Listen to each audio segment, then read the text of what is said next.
The universe operates on principles we understand: physics, chemistry, the fundamental laws of cause and effect. Subspace behaves according to equations that Starfleet scientists have cataloged across 2 centuries of exploration. Warp fields fold space in predictable geometries. Sensor arrays read the cosmos like a familiar text. Its grammar known, its vocabulary mapped. But what happens when something tears through every principle simultaneously? What happens when the tear itself is alive? It began with a sensor ghost. Lieutenant Commander Data noticed it first, an energy fluctuation. 0.003 seconds before the Enterprise's long-range array registered anything at all. The positronic pathways of his mind processed what organic sensors would have, dismissed as background radiation, and he straightened almost imperceptibly at his console.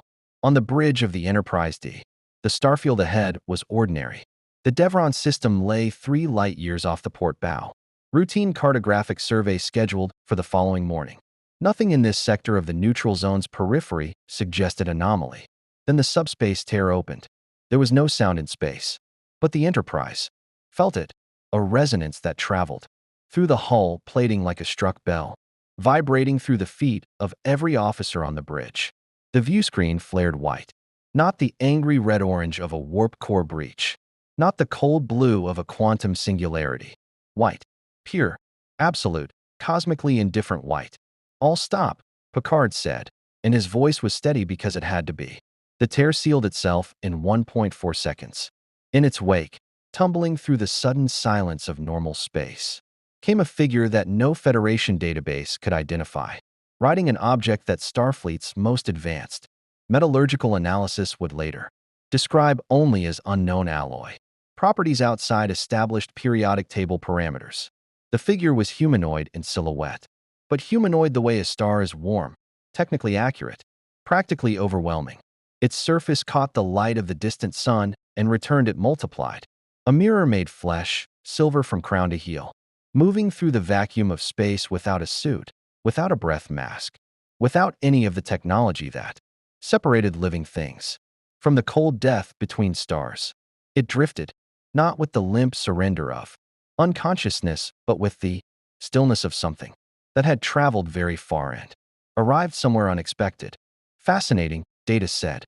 "Shields," Worf said, and his hands were already moving. "Hold, Mr. Worf." Picard rose from his chair slowly, the way he always rose when the universe presented him with something that demanded his full attention. He had stood this way before the Borg, before Q, before the crystalline entity. This felt different from all of them. Those encounters had carried menace in their opening moments, an immediate pressure, a declaration of intent. This carried something quieter, something almost sorrowful. "Counselor." Deanna Troi was already gripping the armrests of her chair. Her empathic senses, normally attuned to the emotional frequencies of humanoid life, were receiving a signal so vast it was like trying to hear a conversation by pressing your ear against the side of a mountain. "I'm sensing emotion, Captain, profound emotion. But the scale of it." She paused, searching for the right word. "It's like reading the ocean. I can tell it exists. I cannot find its edges." The silver figure outside had stabilized. It rested on its board, in the vacuum with a posture that suggested awareness rather than unconsciousness, head slightly bowed, one hand pressed flat against the board's surface, the other hanging at its side. "Hail it," Picard said. Worf opened a channel on all frequencies, including several that were purely experimental. The universal translator began its work immediately, cycling through known languages, searching for a pattern to match. For 11 seconds, it found nothing. Then the figure's head rose, and it looked directly at the view screen with eyes that reflected starlight from somewhere very far away.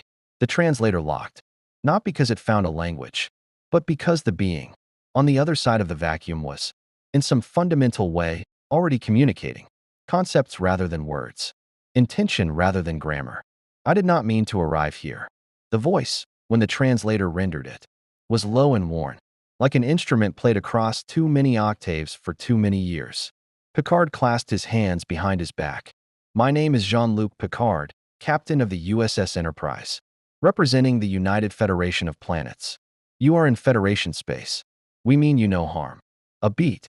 Can you tell us who you are?" The silver figure looked at the ship, not the view screen. The ship, the entire vessel, as though reading its history in its hull plating. When it spoke again, the translator struggled with the weight of what it was asked to carry.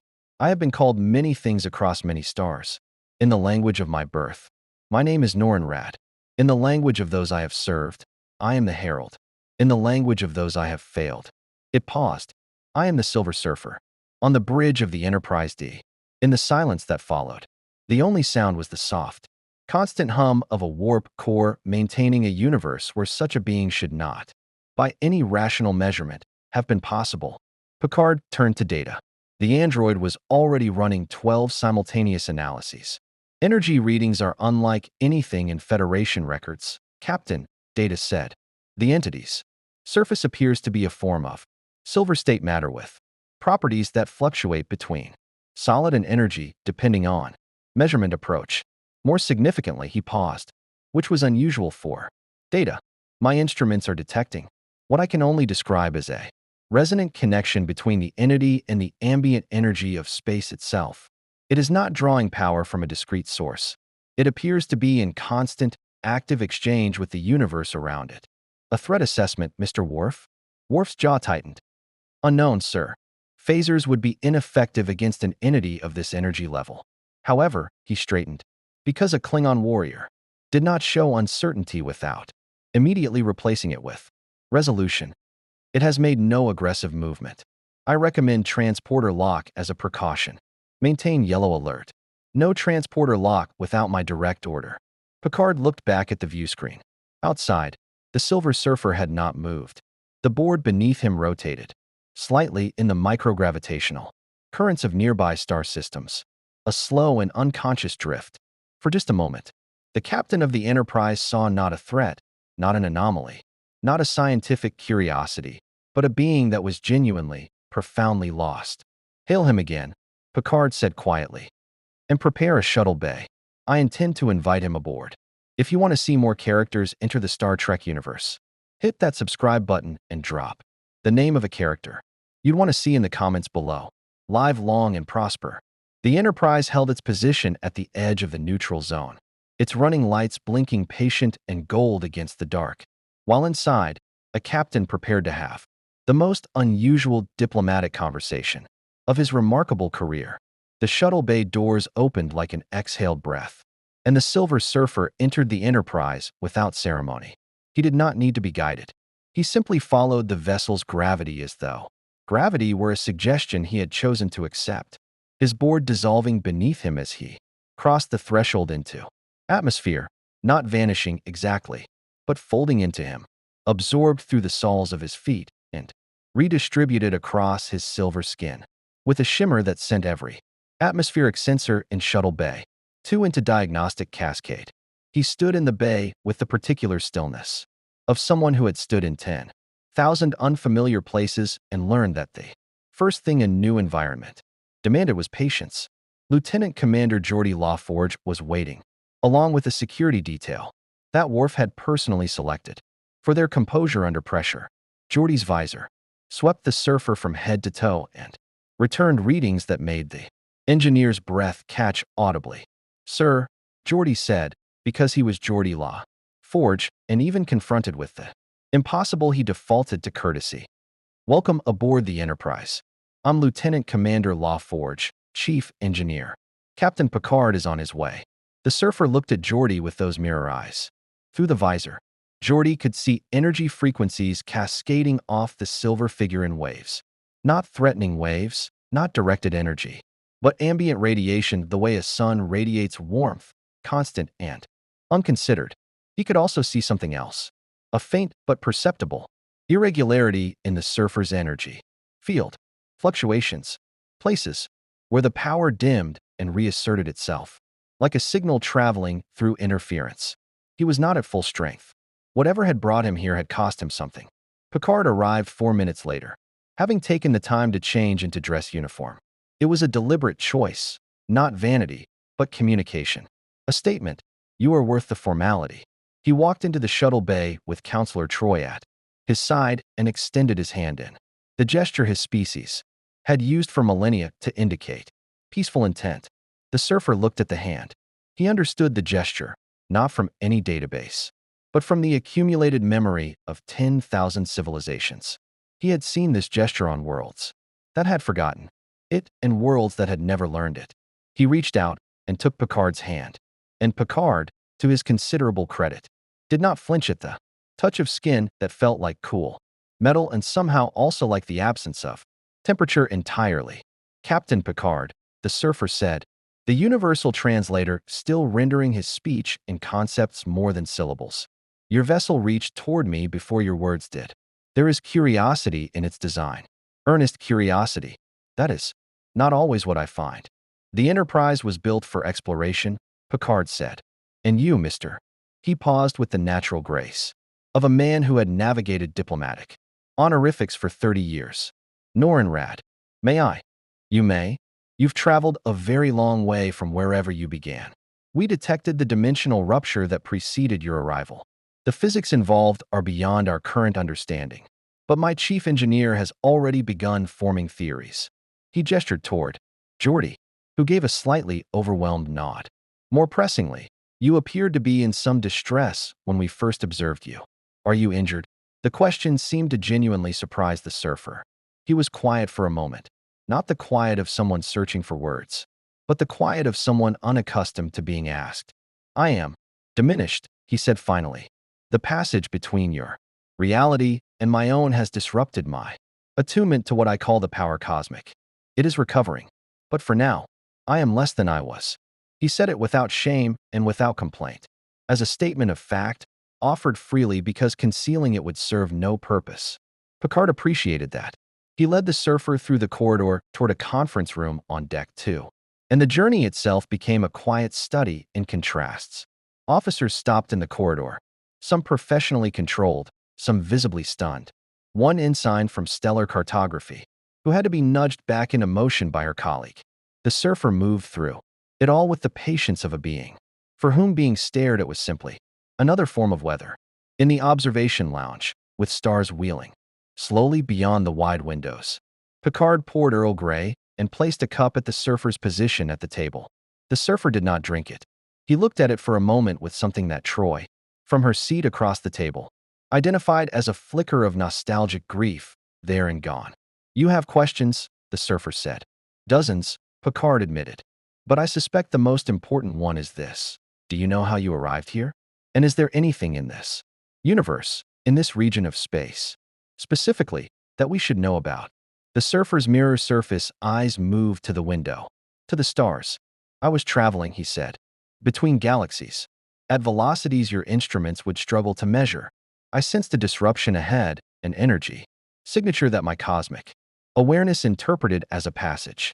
In my experience, such passages are rarely accidental. He paused. In my experience, the universe does not make errors.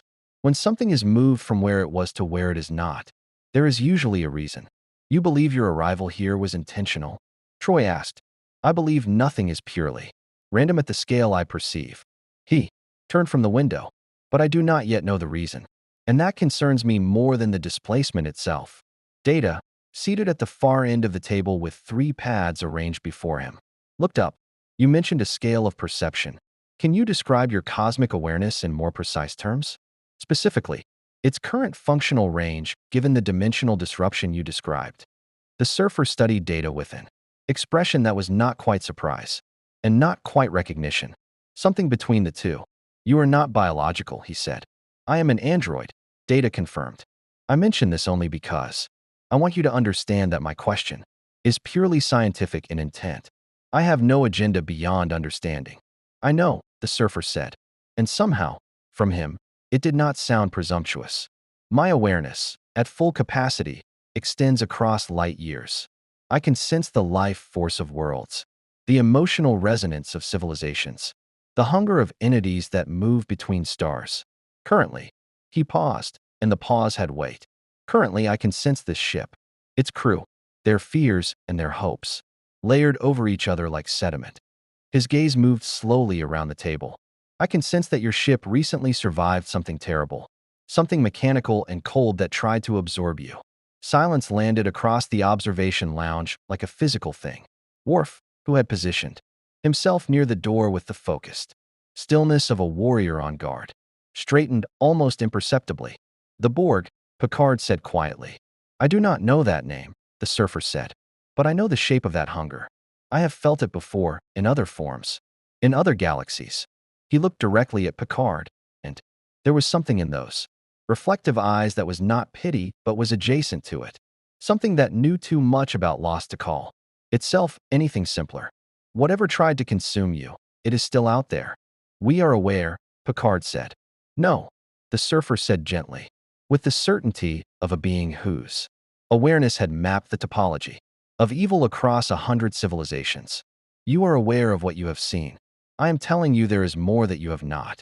The stars continued their slow wheel beyond the observation lounge windows. The Enterprise hummed, and in the quiet that followed the Silver Surfer's words, every officer at that table understood that something had just changed, that the arrival of this silver being had shifted the coordinates of their immediate future in ways they could not yet calculate. Picard set down his Earl Grey. "Then," he said, with the particular quiet resolve that those who served under him had learned to recognize as the prelude to commitment, "perhaps you would be willing to help us see more clearly. Sleep, for Norrinrad, was not what it was for biological beings. He did not lose consciousness. He did not dream in the human sense.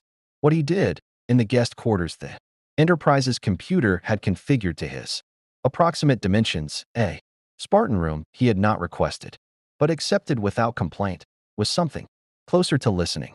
He stood at the viewport with the lights dimmed to nothing, his silver form faintly luminous against the dark, and he opened what remained of his cosmic awareness like a damaged instrument being carefully, cautiously played.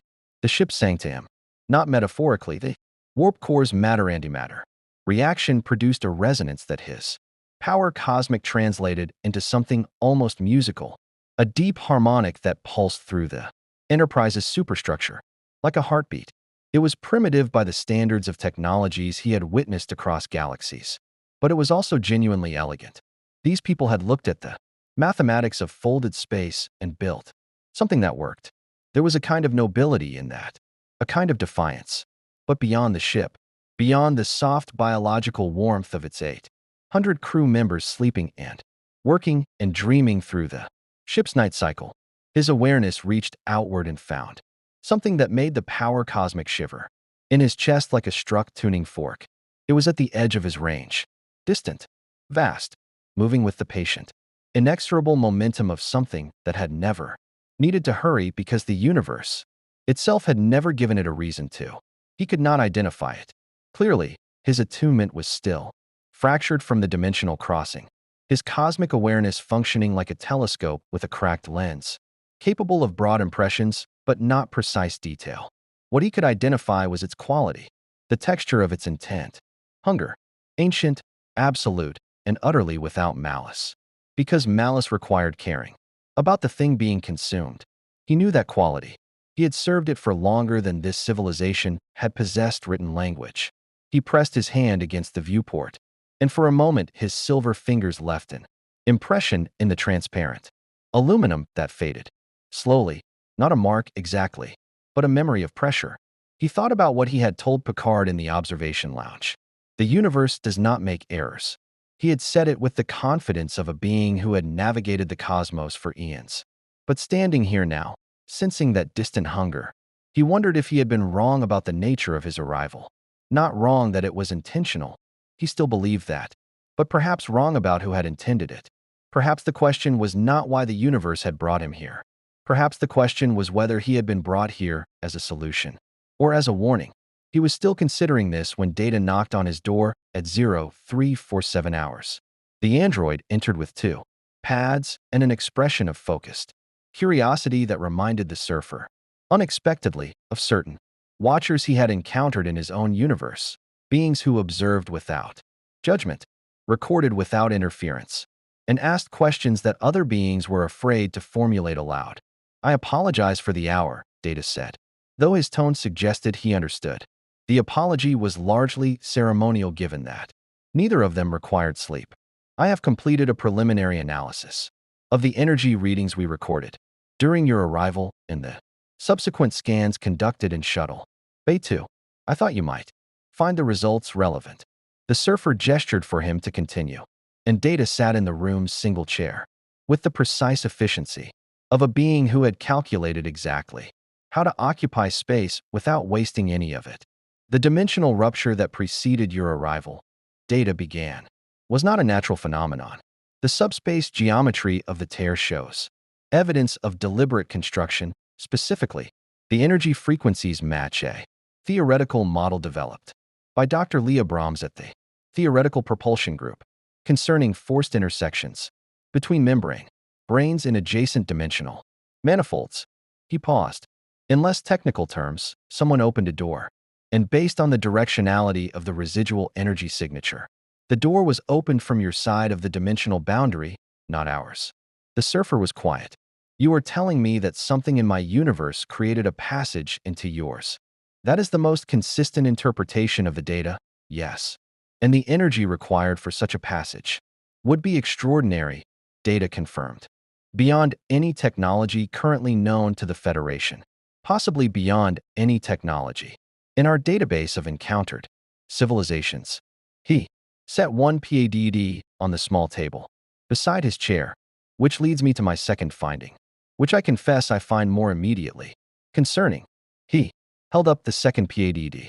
During your entry into Shuttle Bay 2, our sensors recorded a brief but distinct secondary energy signature in your wake. Not the power cosmic you carry, something else. Something that used your passage as a corridor. The surfer turned from the viewport fully for the first time. Something followed me through. The signature dissipated before we could isolate its point of dispersal. Whatever it was, it is no longer detectable by our sensors. Data's golden eyes met the surfer's mirror ones with an equanimity that was genuinely rare. Most beings, confronted with this information, would have colored it with their fear. Data simply presented it as fact and waited. I wanted to inform you before presenting this to Captain Picard, in case you had context that might be relevant. The surfer crossed the room in 2 steps and took the PADD from Data's hands, studying the energy readout with eyes that processed electromagnetic data directly. The signature was small, subtle, expertly subtle, which was itself a kind of loudness, because things that were expertly subtle were never accidental. This is a probe, the surfer said. A scout, an instrument for observing and transmitting. He handed the PADD back. In my universe, entities of sufficient scale send such things ahead of them when they identify a new feeding ground.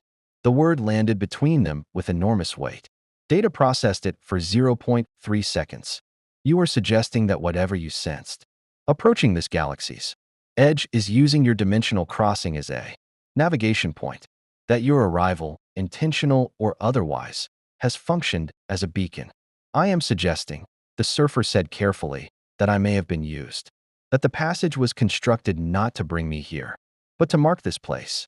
He looked back at the viewport, at the stars that did not know yet what was moving between them, and that whatever is coming may be drawn not to this ship or to your Federation, but to this galaxy itself. Data stood. I will wait, Captain Picard. Yes, the surfer said. And Data, the android, paused at the door. The surfer was still looking at the stars, his silver profile cut sharp against the dark, his power cosmic flickering at the edges of his form with the irregular pulse of something still healing. When you speak to your captain, tell him that I have served a force of this magnitude before. Tell him that I know what it costs to stand between it and what it intends to consume. He paused.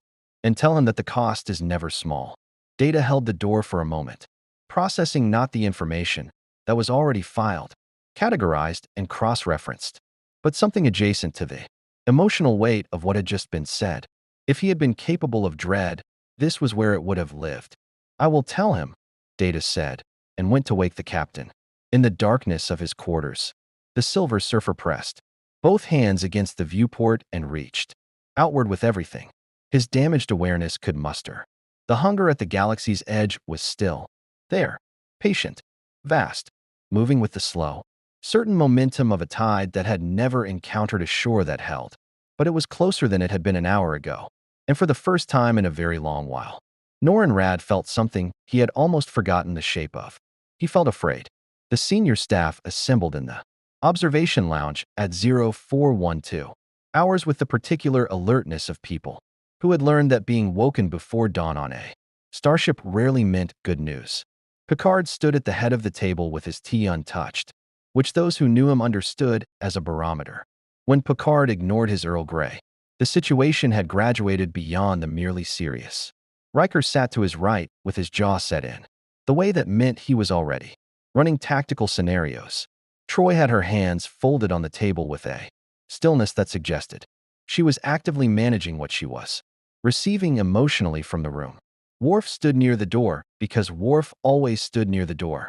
LaForge and Data occupied the far end of the table with pads arranged between them like the components of an argument. They were still assembling. The Silver Surfer stood at the viewport. He had not taken a seat, and no one had suggested he should. Data presented the findings with characteristic precision. The deliberate construction of the dimensional rupture, the secondary energy signature, the scout probe hypothesis.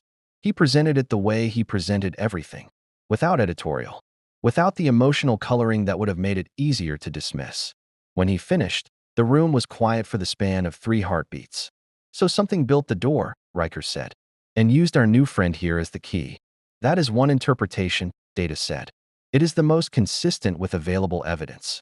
And whatever came through with him, LaForge said, leaning forward, is already dispersed through the ship, through the sector. The signature dissipated, Data confirmed. Whether it was absorbed into the local environment, transmitted data externally, or simply ceased to function after fulfilling its purpose, I cannot yet determine. Worf made a sound in his throat that was not quite a growl. We may already have been scanned. Catalogued. Yes. The surfer said from the viewport, without turning. That is the most likely purpose of such an instrument. To take the measure of what is here. To determine whether it is worth the approach. And is it? Picard asked directly. In your assessment, is this galaxy worth the approach to whatever is moving at its edge? The surfer turned then. His silver face in the blue-gray light of the observation lounge was unreadable in the way that vast things are unreadable, not because there was nothing there, but because there was too much. Every galaxy is, he said. That is the nature of what comes. It does not evaluate. It does not discriminate. It consumes because consumption is its function, and its function is as fundamental to it as your need to breathe is to you. He paused. I spent centuries as its herald. I mapped worlds for it. I told myself that the civilizations it consumed were small prices for the cosmic balance it maintained, that the energy it processed fed something necessary in the universe's metabolism. The pause this time was longer and heavier. I was wrong. It took a single world, a world of people who had done nothing except exist, to show me how completely wrong I was. The room absorbed this.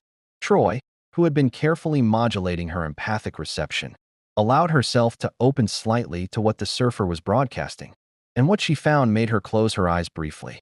It was not darkness. It was not malevolence.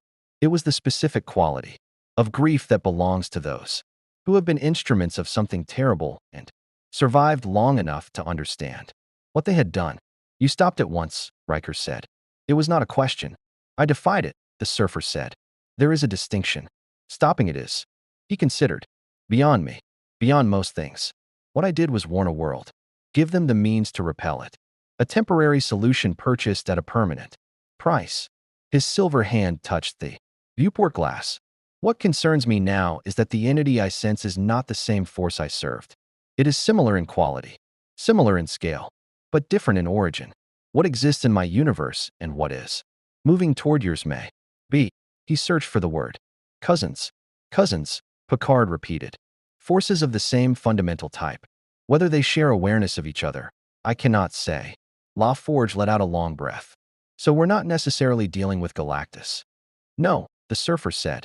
You are dealing with something that your universe has produced or admitted from its own dark spaces. Something of equivalent magnitude that your sensors have not yet identified, because it has not yet chosen to be identified. He looked at LaForge with those mirror eyes. Your technology is remarkable, genuinely, but it is built to see what it expects to see. This will not announce itself until it is ready to feed. Picard was quiet for a long moment. Then, Data. Cross-reference the scout probe's energy signature with every anomalous reading in the past 6 months from deep range sensor arrays along the galactic rim. I want to know if there are prior contacts we've categorized as interference or equipment malfunction. Already running, Captain, Data said. Preliminary results suggest 17 incidents matching the signature profile within the past 4 months, all previously logged as subspace static. 17. The number moved around the table silently. It has been watching for some time, Worf said. Mapping, the surfer corrected. Assessing. A force of this nature does not approach until it is certain. He turned back to the room, which means the scout probe that followed me through the dimensional passage was not the beginning of its reconnaissance. It was the conclusion. It has finished its assessment. Then we don't have much time, Riker said. No, the surfer agreed. Picard stood. The decision-making process that had made him one of Starfleet's most respected captains operated not in bursts of inspiration, but in the steady accumulation of information until the correct path became, if not obvious, at least clear. He walked to the viewport and stood beside the Silver Surfer, both of them looking out at the stars that did not yet know they were being weighed. We need to contact Starfleet Command, Picard said. We need to alert the sector. And we need to. He paused, because the next part required care. We need to understand your capabilities more fully, not as a threat assessment, as an honest evaluation of what resources we have available. The surfer studied him. You want to know if I can fight it? I want to know if anyone can. Before the surfer could answer, Worf's comm badge chirped. The Klingon touched it with the controlled urgency he reserved for situations where urgency was not yet confirmed but felt imminent. Worf here. Lieutenant Worf, said the voice of the Gamma Shift tactical officer on the bridge, carefully professional and therefore clearly frightened. We are picking up a vessel decloaking off the starboard bow. Configuration is Romulan. A warbird, sir. Deceiving class. A pause. They are hailing us. Picard straightened.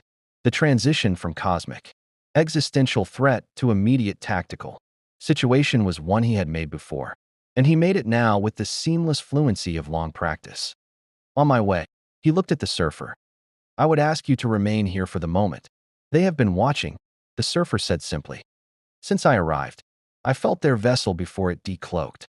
Picard paused. How long? Since you opened your shuttle bay doors, the surfer said. They were already positioned, waiting to see what you had found before revealing themselves. Picard absorbed this, and what moved across. His face was not surprise, but the particular expression of a man recalibrating a situation. He had thought he understood. The Romulans had not been drawn here by the dimensional rupture. They had been here before. Watching the Federation's deep-range sensor array experiment with the patient, predatory interest that was the Tal Shir's most consistent characteristic. They had seen the Silver Surfer arrive, and they had spent the last several hours deciding what he was worth. The Romulan commander's face filled the view screen with the particular composure of someone who had rehearsed this moment. She was older than her rank suggested, Commander Terrell, according to the Federation's Romulan military database, a name attached to 3 confirmed intelligence operations along the neutral zone and at least 2 that were confirmed only by their consequences. Her uniform bore the precise insignia of the Romulan Imperial Fleet, but her eyes had the quality that Picard had learned to recognize in Tal Shir. Operatives, a calculating stillness, an attention that was always measuring distance between what was said and what was meant. Captain Picard, she said, with the particular warmth of someone who had decided. That warmth was the most efficient opening. It has been some time since the Enterprise ventured this close to the neutral zone without invitation. Commander Terrell, Picard said, standing before the view screen, with his hands clasped behind his back in the posture that communicated neither aggression nor submission, a posture he had spent years perfecting. We are on a standard cartographic survey, well within Federation space. A pause timed to precision. I might ask what brings a Deceiving-class warbird to this particular sector. Curiosity, she said. We detected an unusual energy phenomenon approximately 4 hours ago. A dimensional rupture of considerable scale. Her eyes were steady and entirely unconvincing in their innocence. Starfleet's sensor array experiments in this region have been of interest to us for some time. We wanted to ensure the anomaly posed no threat to the neutral zone's stability. And does it? That depends entirely, Tyrell said, on what emerged from it. The sentence landed with its full weight in the bridge's atmosphere. Riker, standing to Picard's left, kept his expression professionally neutral while his eyes moved to Worf, who gave the smallest possible shake of his head. Weapons lock would be premature and would tell the Romulans more than it deterred them. The Enterprise encountered an individual, Picard said carefully, a traveler, displaced by the rupture.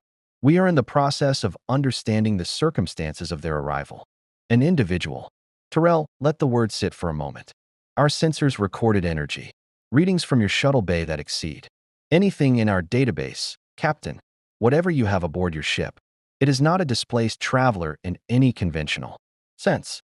She leaned forward, slightly, a millimeter, calculated. We would like to discuss the situation directly. A meeting, perhaps, aboard a neutral vessel. The Enterprise is happy to receive guests, Picard said, if the commander would care to come aboard. The corner of Tyrell's mouth moved in something that was not quite a smile. I think, she said, that we both know that is not what I meant. The channel closed. On the bridge, the Warbird held its position, off the starboard bow with the aggressive patience of a predator that had decided the moment for movement had not yet arrived. Picard turned to Riker. Thoughts? She's been out here longer than 4 hours, Riker said immediately. The neutral zone positioning. The fact that she knew about the sensor array experiments. She was watching the array before the rupture. When the surfer came through, she had a front row seat. He crossed his arms. The Tal Shiar doesn't scramble a Deridex for curiosity. They want him, Worf said flatly. They want what they think he can do for them, LaForge said from his console. Those energy readings we recorded, if the Romulans got anything comparable, they're not thinking about a displaced traveler. They're thinking about a weapon.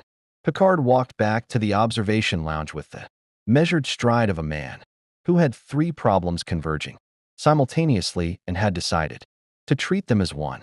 The Silver Surfer stood exactly where he had left him, which somehow managed to suggest that he had not moved, and also that he had been aware of every word spoken on the bridge. You heard, Picard said. It was not a question. I heard, the surfer confirmed, and I felt the intent behind the words more clearly than the words themselves. He turned from the viewport. These Romulans, they are a militaristic power, sophisticated, secretive, and strategically capable, Picard said. They operate on a philosophy of strength and leverage. Their intelligence service, the Tal Shiar, views every unknown as an asset to be acquired or a threat to be eliminated. He paused.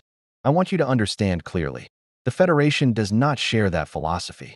You are a guest aboard this ship, not an asset. Whatever discussions occur regarding your situation, your autonomy is not something we are willing to negotiate.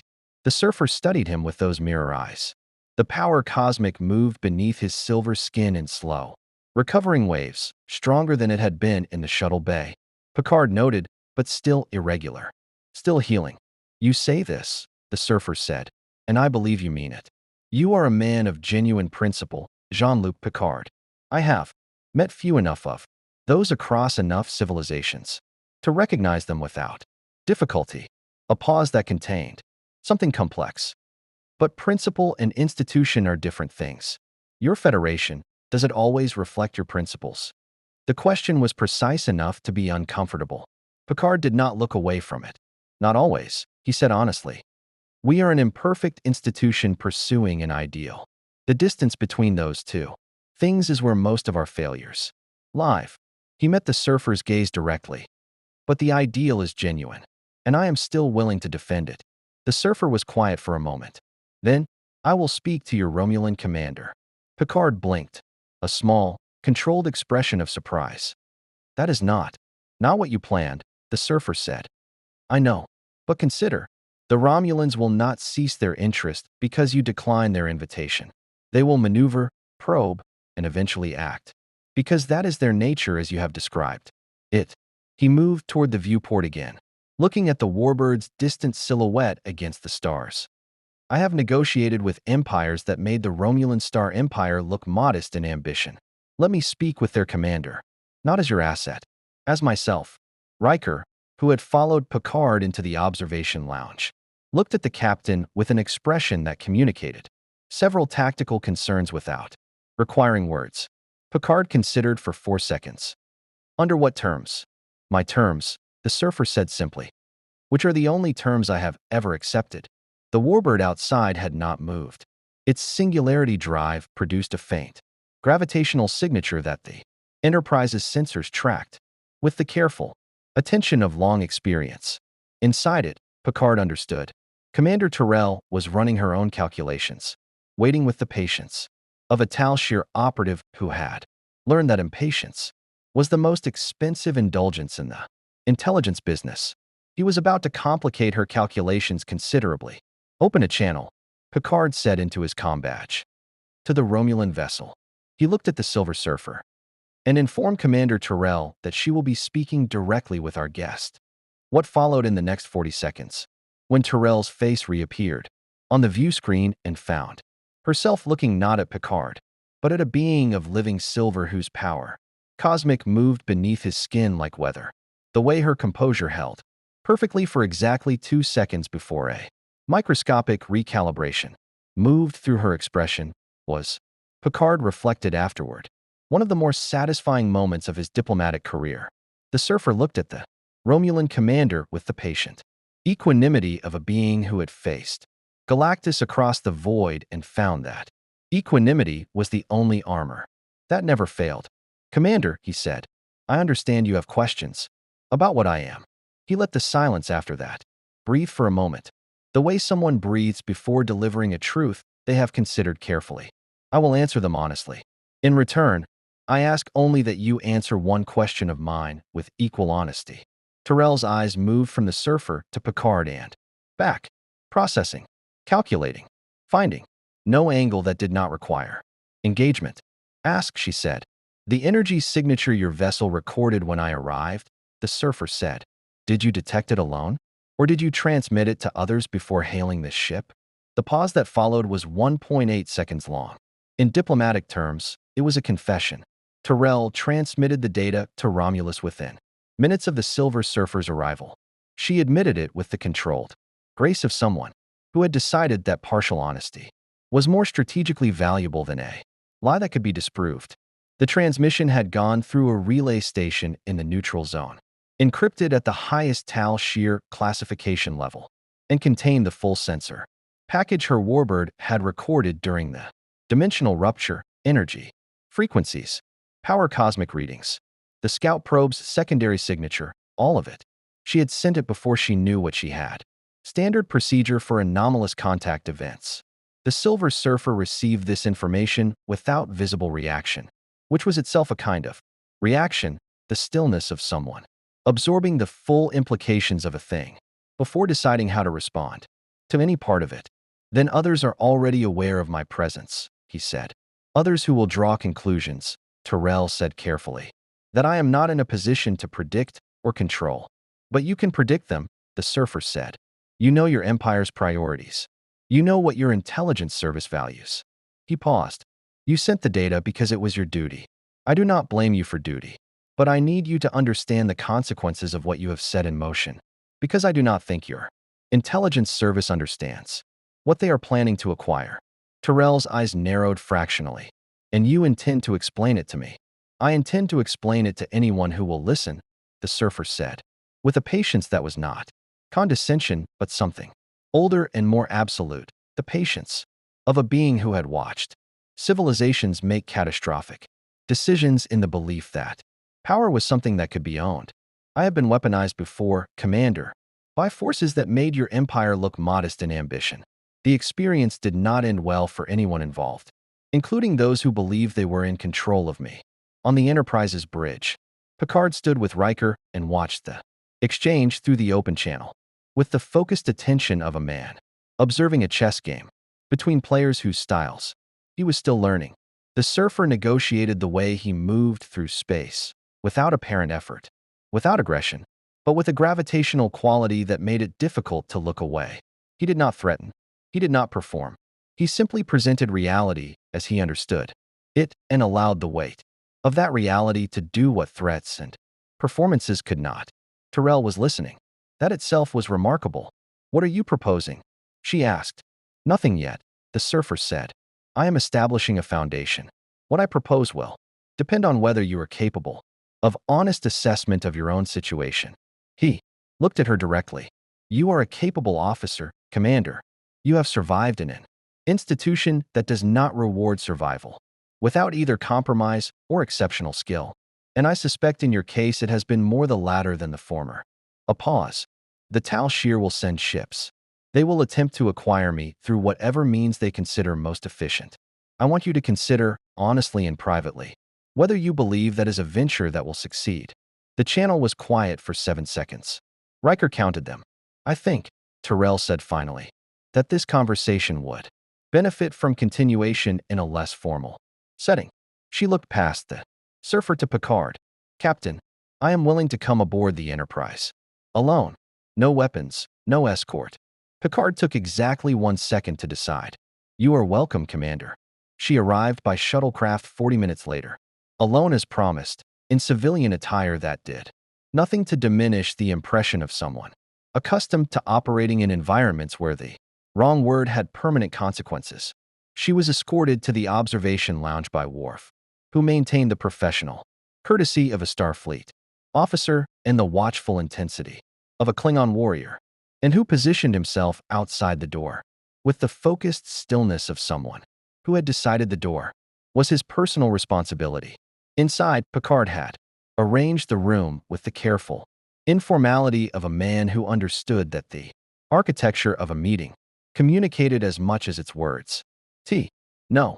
Formal table arrangement. Chairs positioned to suggest conversation rather than negotiation. The Silver Surfer stood at the viewport as he always seemed to, and Terrell, entering, stopped for a moment when the full reality of him resolved at close range, not in fear, but in the recalibration of someone whose mental model of a situation had just been revised by direct sensory data. You are more than the readings suggested, she said. Readings always are, the surfer said. She sat. Picard sat. The surfer remained standing, which somehow did not create the hierarchical dynamic it should have. He simply occupied the room, differently than those who needed chairs. I want to address something directly, Picard said, before we discuss strategy. He looked at Terrell with the level attention of a man who had decided that clarity served everyone better than diplomatic circumlocution. The Federation's position on the Silver Surfer's presence is unambiguous. He is a sovereign individual with full autonomy over his own choices and actions. He is not a resource, not a weapon, and not a bargaining piece. Any Romulan operation predicated on acquiring or controlling him will find the Enterprise in its way. Terrell accepted this, not with agreement, necessarily, but with the acknowledgement of a professional who respected a clearly stated position, even when it complicated her own. And if the Tal Shir arrives with more than one warbird, then they will find the Enterprise in their way, Picard said, with exactly the same tone. Something moved through Terrell's expression that was almost respect. You are remarkably consistent, Captain. I find it saves time, Picard said. The surfer turned from the viewport.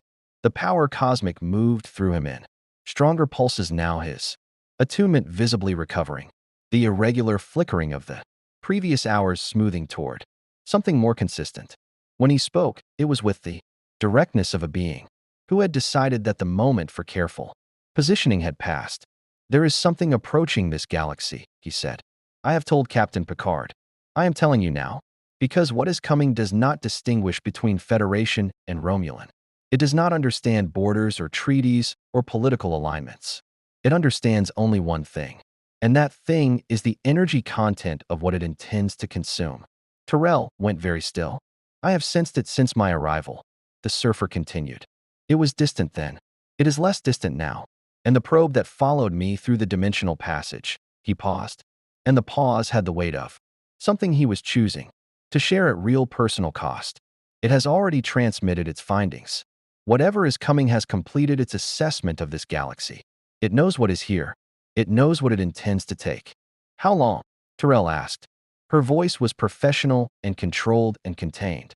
Beneath both of those things, the specific quality of someone asking a question they were not sure they wanted answered, at its current approach velocity, which I can only estimate given the limitations of my damaged awareness. The surfer's silver hands pressed together briefly, a gesture that might have been prayer in another context or calculation in this one. Weeks, perhaps less.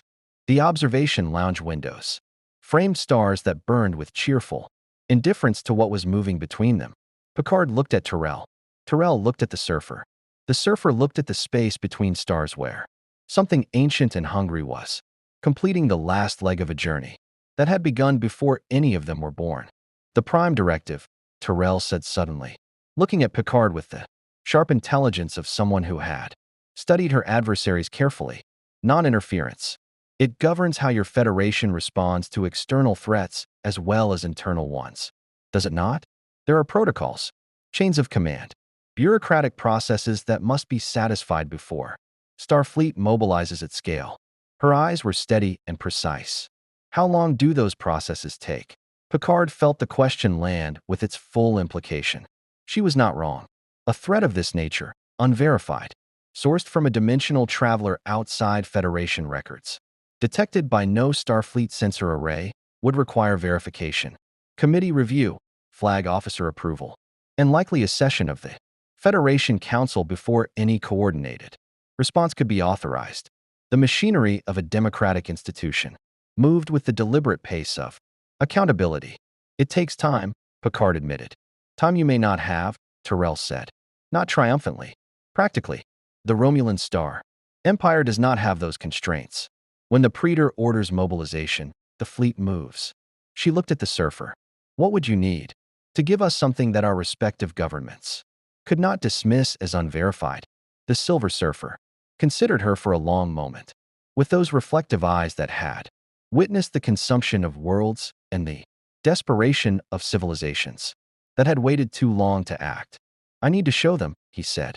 Not in data, not in sensor readings, in direct experience. He looked at Picard. Is there a way to transmit what I perceive? Through your technology? Your empaths. Picard looked at Troy, who had been sitting quietly at the table's edge, her hands folded, her expression carrying the focused concentration of someone managing an enormous amount of incoming emotional information.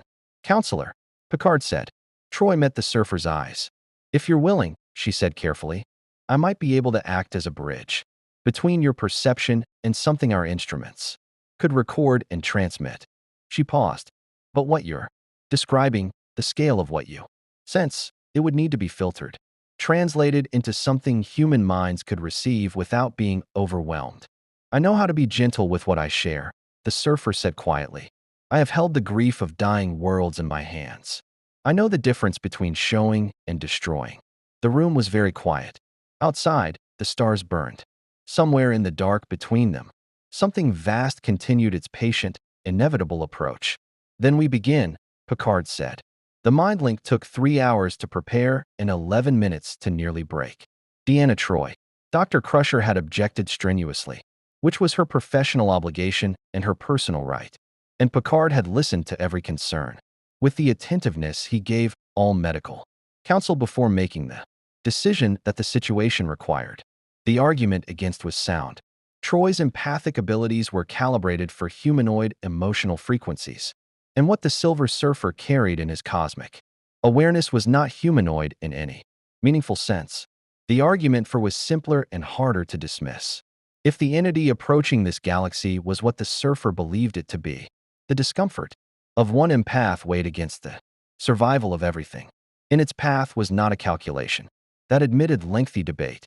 Troy herself had settled the matter by sitting down in the chair they had arranged in the observation lounge and saying, with the quiet certainty of a woman who understood her own capabilities more precisely than anyone else in the room, I'm ready.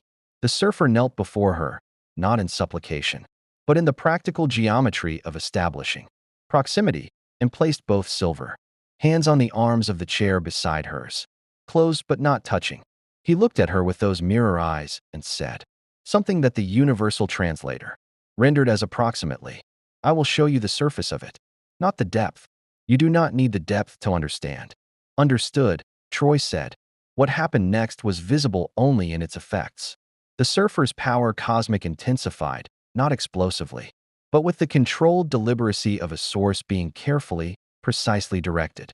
His silver skin brightened by degrees, the energy beneath it moving in focused currents toward his hands, toward the space between him and Troy. Troy's eyes closed. Her breathing slowed. Her hands, resting in her lap, went very still.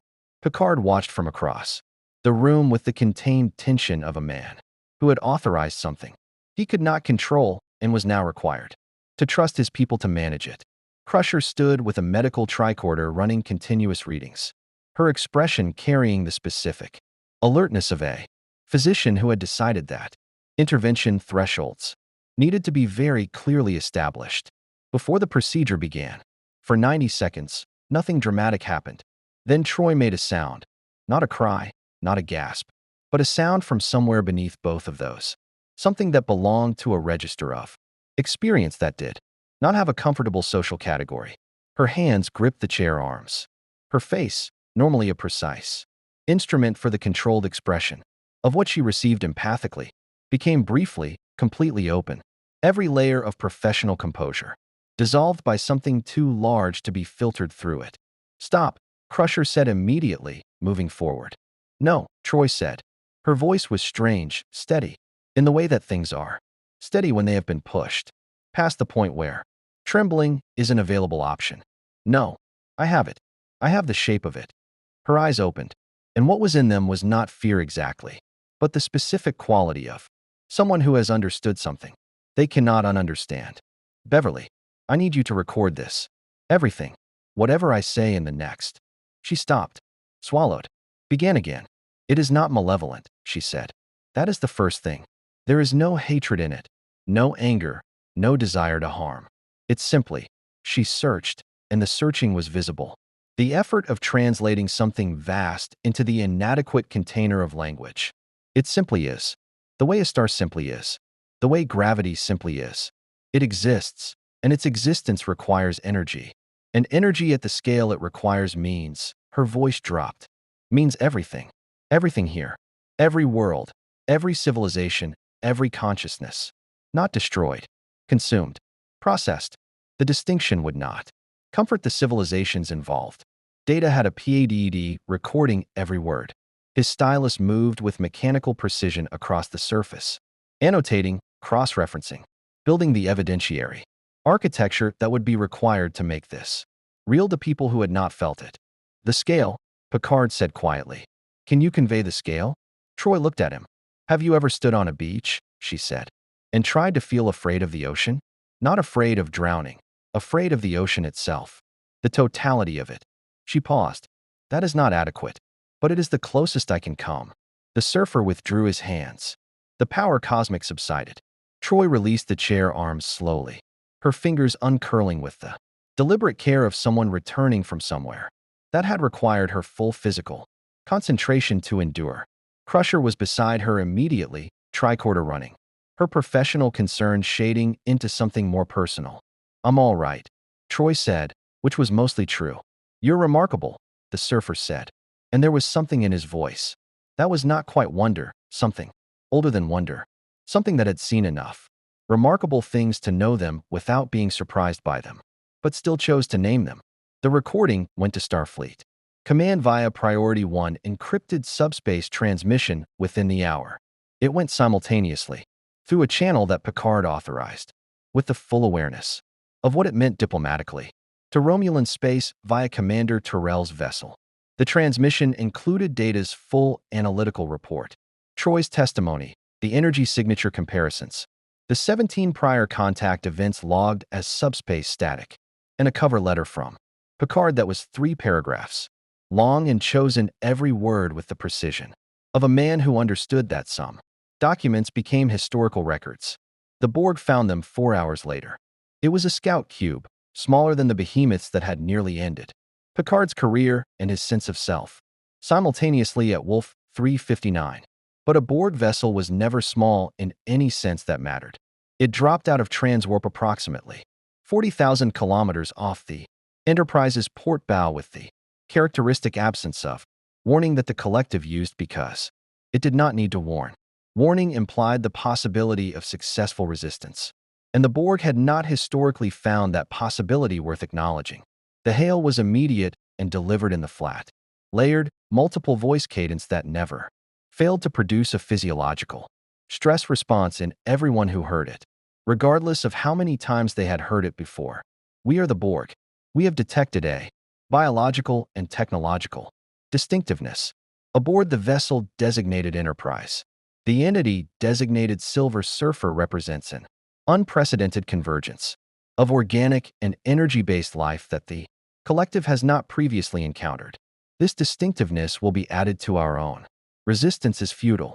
On the bridge, Worf was already at tactical with the focused intensity of a warrior who had been waiting for something.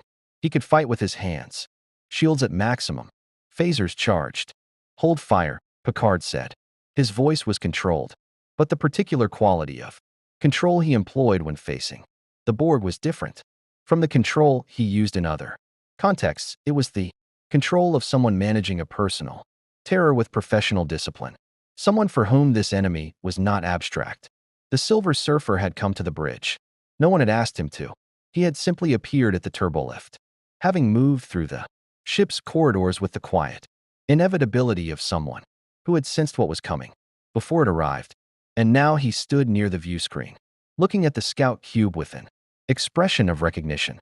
That was not fear and not aggression, but something between assessment and decision. They seek to absorb what I am, he said.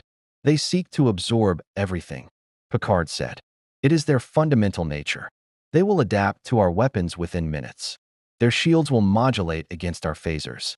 Their nanoprobes, he stopped, because explaining Borg assimilation technology to a being of the Surfer's experience felt unnecessary and somehow diminishing. They believe the power cosmic can be assimilated, the Surfer said. He sounded almost thoughtful. They are not entirely wrong to believe this.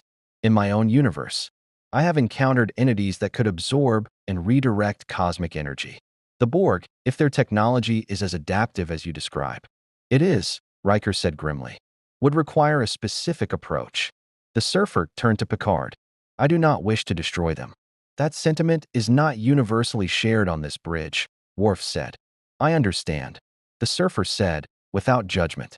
But destruction of individual drones does not harm the collective in any meaningful way, and an opponent that adapts to everything I do while I am still at diminished capacity is an opponent that requires more than force. He looked at the cube on the view screen. The cube was not moving. It was scanning. They are mapping my energy signature before they act. They are more cautious than I expected. They learned caution at Wolf 359, Picard said quietly. And at Earth, they adapt not just their technology, but their tactics. Then we must do the same. The Surfer's power, cosmic, moved through him in stronger, more coherent waves, the recovery accelerating now, driven perhaps by necessity, perhaps by the proximity of threat, the way an immune system mobilizes at the first recognition of infection. I can disrupt their collective signal. Not permanently, not completely, but enough to create disorder within the cube, enough to give your crew an advantage in the engagement that follows. He looked at Picard. But I will need your ship to do something specific while I do. Name it, Picard said. I will need the Enterprise to maneuver the cube. Away from this position, the Surfer said. Draw it toward open space. Away from the Romulan vessel. Riker frowned. You're protecting the Warbird? I am protecting the Warbird's crew, the Surfer said, with the precision of someone for whom the distinction was not semantic but essential. Commander Tyrell's vessel cannot withstand a Borg encounter, and she is currently the only line of communication between what we know and the people who need to know it. He paused. Some things are more valuable than tactical positioning. Picard looked at his first officer. Riker had already started running the maneuver calculations. Mr. Data, Picard said, settling into his command chair with the deliberate weight of someone taking up a position they intend to hold. Prepare a dispersal pattern. Mr. Worf, target their power distribution nodes. We know from previous encounters that sequential targeting creates momentary gaps in their adaptive response. He looked at the Surfer. And you? I will be outside, the Surfer said simply, and walked toward the turbolift. That would take him to the shuttle bay, and from there, to the vacuum of space where he was most entirely himself. The Borg cube began to move. Space around the Enterprise became a theater of light. The Silver Surfer emerged from the shuttle bay doors into the vacuum, with the particular relief of a being returning to its native element. Atmosphere was something he tolerated, a courtesy extended to the biological beings whose company he had chosen. But space was what he was. The cold, the silence, the vast, indifferent dark that he had learned to read the way a sailor reads weather, finding in its apparent emptiness a language of extraordinary complexity. His board reformed beneath him instantly, rising from the soles of his feet in a shimmer of power cosmic energy, silver resolving into silver, and he stood on it in the void between the Enterprise and the Borg Scout Cube with the focused stillness of a being calibrating his available resources against an opponent he was still learning. The cube was 2 kilometers on each side. At this range, he could feel it, not just see it on sensors, not just track it visually, but feel it the way he felt all things at close proximity, as an energy presence with a distinct and recognizable texture. The Borg texture was unlike anything else he had encountered in this universe. It was not the texture of individual minds organized into a group. It was something genuinely different, a single consciousness distributed across thousands of nodes, each node contributing to a whole that was simultaneously its every component and something categorically beyond any of them. He had felt hive minds before. The Borg were not a hive mind in any conventional sense. They were something that had started as a hive mind and then kept going, past the point where that category remained adequate. He found it, in its way, almost beautiful, the way a mathematical proof was beautiful. Cold, complete, and utterly without mercy. The cube fired. The energy beam that struck him was not a standard Borg-cutting beam. They had already analyzed his energy signature sufficiently to attempt a tailored assault, a frequency-modulated disruption wave designed to interfere with power cosmic channeling at the molecular level. It was, by any objective measure, an impressive piece of real-time adaptive engineering. It hurt in the specific way that things hurt when they are genuinely well-designed for their purpose. The Surfer absorbed it, redirected it, and sent it back at approximately 3 times its original intensity. The cube's forward shield grid took the impact and held, but the adaptive recalibration required to compensate created exactly the window he needed. He moved at diminished capacity. His velocity was still sufficient to cross 40 kilometers in the time it took the cube's targeting systems to reacquire him, and he was inside their minimum engagement threshold before they could bring secondary weapons to bear. At close range, with his hands pressed flat against the cube's outer hull, he reached inward. The power cosmic was many things: energy projection, matter manipulation, cosmic awareness, but its most fundamental capability was the one least understood by beings who encountered it from the outside. At its core, it was a form of direct communion with the universe's underlying energy state. Nor and Rad could speak, in a sense, to energy itself, not control it in the mechanical way a machine controlled a process, but communicate with it, introduce intentions into its flow the way a conductor introduced intentions into an orchestra through a combination of precision and profound listening. What he introduced into the Borg cube's energy matrix was not destruction. It was silence, not absolute silence. He lacked the capacity for that at current power levels, and the ethical weight of killing thousands of drones who were themselves victims of assimilation was not something he was willing to carry lightly, regardless of tactical justification. What he introduced was a specific frequency of disruption, targeted at the subspace communication nodes that carried the collective's signal between drones, the neural link that made a Borg drone a component of something vast rather than an isolated biological entity. He found its frequency, mapped its architecture in the microseconds of contact, and introduced an interference pattern that fractured it. Not permanently, not completely, but enough. Inside the cube, the drones stopped. Not all of them. The disruption was partial, affecting perhaps 60% of the vessel's complement. But 60% of a Borg Scout cube's drones going briefly, suddenly silent produced effects that rippled through the remaining 40%. in ways the collective had not anticipated and could not immediately compensate for. The distributed consciousness experienced something it almost never experienced: confusion. "Now, Mr. Data," Picard said on the bridge, and the Enterprise surged forward on Riker's heading, phasers targeting the specific power distribution nodes that three previous Borg encounters had identified as the points of greatest sequential vulnerability. The first strike landed before the cube's tactical systems had fully recalibrated from the surfer's disruption. The second landed while they were compensating for the first.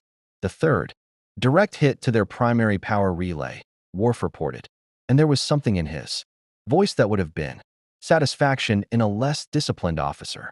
"Shield grid fluctuating. Their weapons are offline. Maintain heading," Riker said. "Keep them moving away from the warbird."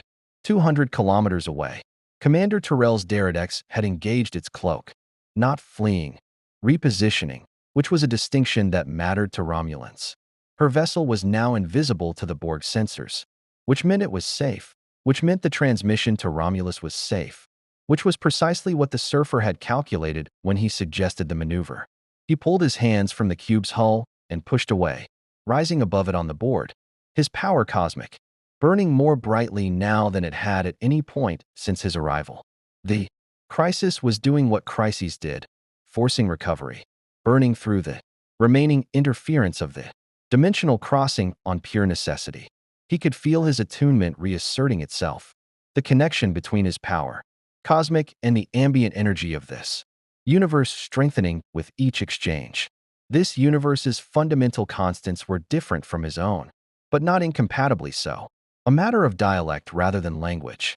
He was adapting. The cube was adapting too, even with 60% of its drones in disrupted silence. The remaining 40% were running compensatory protocols with the characteristic Borg efficiency that never allowed confusion to persist longer than the minimum time required to address it. New communication pathways were already being established, routing around the disrupted nodes the way water routed around an obstacle, not stopped, just redirected. The silence was filling in. He had perhaps 4 minutes before full collective function was restored. "Picard," he said, knowing the combat system Geordi had jury-rigged to his silver form would carry his voice to the bridge. "The disruption is temporary. For minutes, possibly less." "Understood," Picard's voice came back. "We've opened a 300-kilometer separation from the warbird. What do you need?" What he needed was time. What he needed was his full power, which was still perhaps 15% short of complete recovery. What he needed was a solution that addressed not just the immediate tactical problem, but the larger strategic one, because destroying this scout cube, even if he were capable of it at current capacity, would not prevent the collective from sending more. The Borg did not abandon designations of interest. They reassigned resources until the interest was resolved. He needed to make himself uninteresting to the Borg. The idea arrived with the particular quality of ideas that emerge from deep experience, not sudden inspiration, but the natural conclusion of a chain of reasoning that had been running beneath conscious attention. He had disrupted their communication signal because he understood energy architecture. The Borg had targeted him because his power cosmic registered as a unique distinctiveness, a biological and energetic profile they had never encountered, which made him, by their fundamental value system, something they were obligated to pursue. But what if they encountered his profile and found it already encoded in their own system? Not assimilation, he would not allow that. And at full capacity, he could prevent it indefinitely. But something more subtle, a false entry in their cataloging architecture, a record that indicated his distinctiveness had already been assessed and found to be, in the Borg's specific calculus, irrelevant to the collective's perfection. He descended to the cube's hull again. This time he did not reach for the communication nodes. He reached for the archives. The Borg maintained what was effectively a vast living library, every assimilated species, every cataloged anomaly, every technological and biological distinctiveness they had encountered and evaluated. He found the archive architecture in the cube's lower processing matrix and worked quickly, the power cosmic serving as an extraordinarily precise instrument of data manipulation. At close range, writing into the collective's own records. A designation for his energy signature. Assessed, non-applicable to perfection, disregard. It was, in a sense, a lie told to a machine in the machine's own language. It would not hold forever. When this cube rejoined the larger collective consciousness, the falsified record would be examined, cross-referenced, and almost certainly identified as corrupted data. But it would hold long enough to make the cube withdraw, long enough to create the breathing room that the current situation required, long enough for the Enterprise to do what it needed to do next. The cube paused. Its weapon systems, which had been in the process of restoring, went still. Its movement, which had been a slow and inexorable closing of distance toward the Enterprise, stopped. For 11 seconds, the Borg Scout cube sat motionless in the vacuum while its distributed consciousness processed the falsified record and found it, apparently, consistent with its own archives. Then it turned and moved away. They're withdrawing, Worf said on the bridge, and the disbelief in his voice was not something he bothered to conceal because it was the appropriate response to the thing that was happening, heading toward the transwarp conduit. They are a pause. They are leaving. Riker stared at the view screen. What did he do? I will explain later, Data said, who had been monitoring the surfer's energy output throughout the engagement and had constructed a working hypothesis that he was 87% confident was correct. The tactical situation suggests the explanation can wait. The surfer rose from the cube's hull on a wave of power cosmic that was brighter, more coherent, and more complete than anything the Enterprise's sensors had recorded from him since his arrival.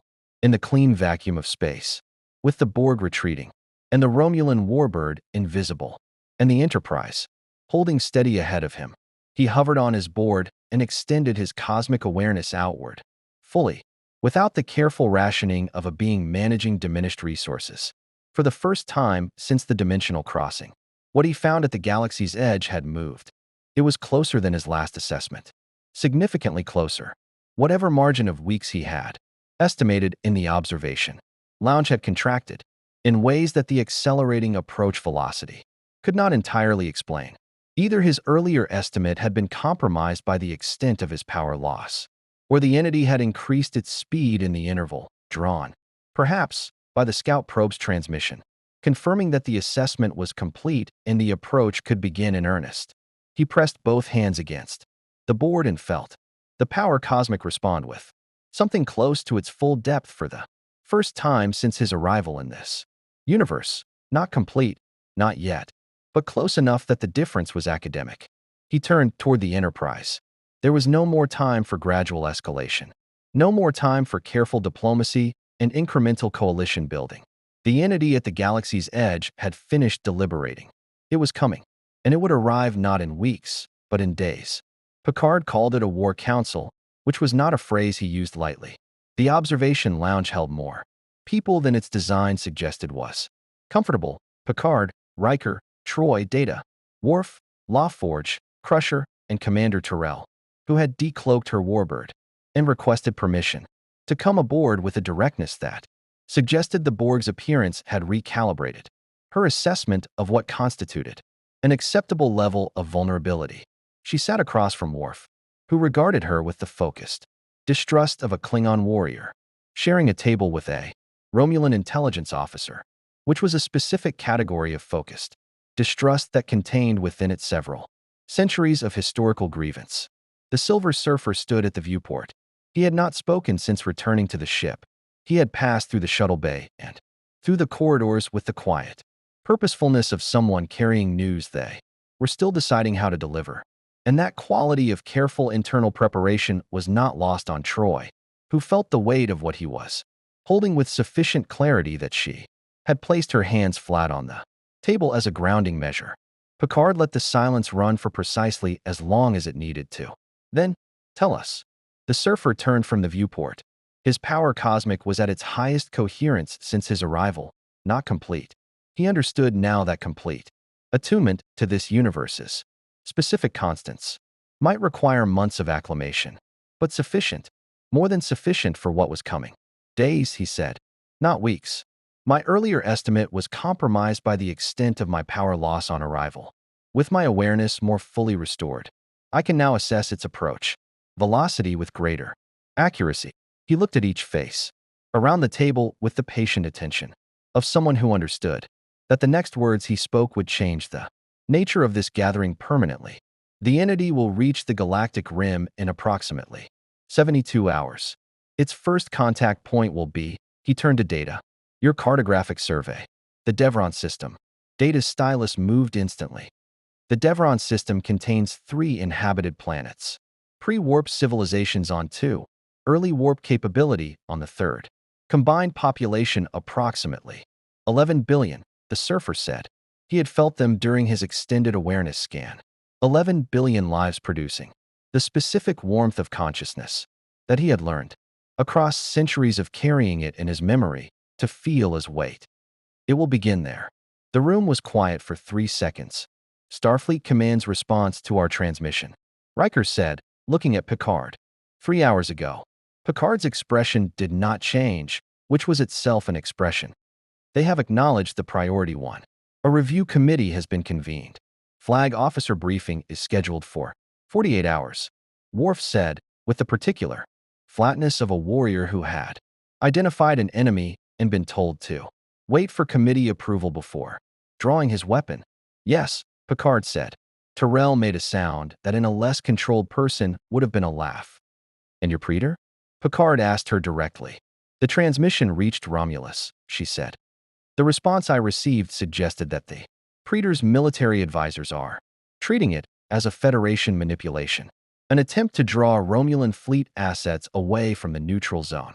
She paused. They are not entirely wrong to be suspicious. We have done similar things to each other before. But you believe it, Picard said. Tyrell looked at the surfer. I felt what Counselor Troy felt, she said quietly. A portion of it, through the transmission. Recording. Enough. She placed both hands on the table with the deliberate motion of someone making a decision. That will have consequences. They cannot fully predict. I believe it. Picard stood and moved to the viewport beside the surfer. Outside, the stars of the Devron sector burned, with the cheerful indifference of things that did not know what was moving toward them. He had stood at viewports like this before, facing odds that did not calculate in his favor, and he had developed over the years a personal discipline for such moments. A deliberate, methodical stripping away of everything except the essential question. Not can we survive this? Not what is the best possible outcome. Simply, what is the right thing to do, and am I willing to do it? The entity, he said. Can it be stopped? The surfer was quiet for a long moment. Not the quiet of evasion, the quiet of a being applying genuine, rigorous honesty to a question that deserved nothing less. In my own universe, he said, the force I served was turned away from a world once. A single world. Through a combination of extraordinary technology, cosmic intervention, and the specific vulnerability that every force of this nature carries within it, the fact that its attention is its greatest weapon, and attention can be redirected. He paused. What I am sensing at the galaxy's edge shares that fundamental nature. It is not invulnerable. It is simply operating under the assumption that nothing here can challenge it, because nothing has ever successfully done so in its own experience. Then it can be surprised, Riker said. Everything can be surprised, the surfer said. The question is what the surprise costs. LaForge leaned forward. You said redirect its attention. What does that mean practically? What kind of energy would be required to? More than this ship can produce, the surfer said. More than several ships could produce. The kind of energy that would make this entity reconsider its approach would require, he stopped. Began again. In my universe, I have traveled between galaxies, across the voids that exist between island universes in the larger cosmic structure. In those voids, there are energy sources that make your stars look like candles. He looked at LaForge directly. Your warp technology folds space. It does not generate energy so much as redirect it. But there is a theoretical extension of that principle, a way to use the folding mechanism not to move a vessel, but to concentrate the ambient energy of subspace itself into a coherent burst. LaForge stared at him. You're describing a subspace energy compression event. That's, he looked at Data. Theoretical, Data confirmed. Dr. Paul Mannheim explored adjacent concepts in his temporal mechanics research. The energy requirements are extraordinary, the surfer said. Yes, but the Devron system star is a G-type main sequence star with a subspace geometry that our journey here has allowed me to assess. It sits at a natural intersection of subspace stress lines, a point of unusual energy concentration. He looked at Picard.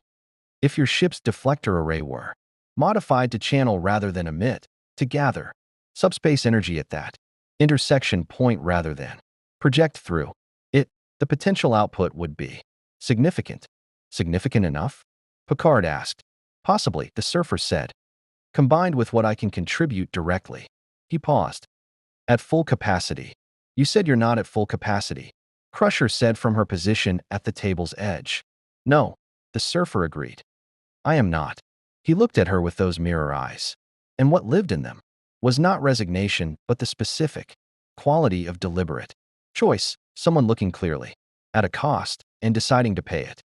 Full attunement to this universe's constants would require months of gradual acclimation. But there is a faster method. He paused. I can force the attunement. Compress what would take months into hours by pushing the power cosmic against this universe's resistance, rather than allowing it to yield gradually. He paused again. It will be taxing. Define taxing, Crusher said, with the precise emphasis of a physician who had learned that beings from other universes used that word to cover a spectrum of conditions ranging from fatiguing to fatal. I will survive it, the surfer said. Beyond that, I cannot make specific guarantees. He looked at Picard. But the alternative is to wait for a power level I may not achieve before 72 hours have elapsed. The room absorbed this. Worf spoke first. You would risk yourself for a galaxy that is not yours. I have risked myself for galaxies that were not mine before, the surfer said. It has become something of a habit. There was nothing in his tone that was self-congratulatory. It was simply true, stated with the flatness of fact. And this galaxy has given me something I did not expect. What? Troy asked. He looked at her, at Picard, at Data, who had been recording every word with the focused attention of a being who understood that this conversation was historical in a literal sense. At Tyrell, who sat with Romulan composure wrapped around what was. Troy could feel clearly genuine fear and genuine courage occupying the same space. People willing to stand in the way of something they cannot fully comprehend. The surfer said, not because they are certain of success, but because the alternative is to do nothing. And doing nothing is not in their nature. He paused. In my experience, that quality is rarer than any power I carry. Picard looked at him for a long moment. Then he looked at his crew, at Riker's jaw set with the readiness of someone who had already decided.